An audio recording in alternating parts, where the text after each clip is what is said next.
ఈ ఏకలవ్య జయంతికి మన ఎమ్మెల్సీ శంకరన్న గారు, ఆదివాసీ కాంగ్రెస్ చైర్మన్ గారు ముఖ్య అతిథిగా వచ్చేసి ఏకలవ్య జయంతి జరుపుతున్నందుకు చాలా ధన్యవాదాలు అన్న.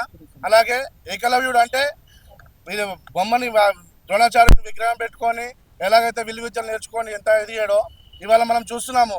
మనం రేవంత్ రెడ్డి గారిని చూస్తున్నాము. జెడ్పీటీసీ నుంచి సీఎంగా ఎది ప్రజాపాలన ఎంత బాగా అందిస్తున్నాడో మనం అందరం చూస్తున్నాము. అదే విధంగా మేము కూడా ఇక్కడ ఉన్న వాళ్ళము ఏకలవ్యులం ప్రతి ఒక్కరము. మాకు తాతలు నాన్నల నుంచి ఎవరు లేరు. మేము మా సొంతంగా మేము ఎదిగి మేము ఇలా పోస్టులలో ఉన్నాము. అంటే కాంగ్రెస్ పార్టీ మమ్మల్ని గుర్తించింది కాబట్టి మేము ఇలా వివిధ పోస్టులు అనుభవిస్తున్నాము, చేస్తున్నాము. కాబట్టి ఇక్కడ గాంధీ భవన్లో జరుపుతున్నందుకు ప్రతి ఒక్కరికి పేరు పేరు ధన్యవాదాలు జరుపుకుంటున్నాము. ఈ ఏకలవ్య జయంతికి మన ఎమ్మెల్సీ శంకరన్న గారు, ఆదివాసీ కాంగ్రెస్ చైర్మన్ గారు ముఖ్య అతిథిగా వచ్చేసి ఏకలవ్య జయంతి జరుపుతున్నందుకు చాలా ధన్యవాదాలు అన్న.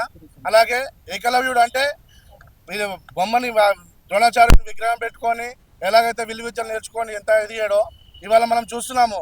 మనం రేవంత్ రెడ్డి గారిని చూస్తున్నాము.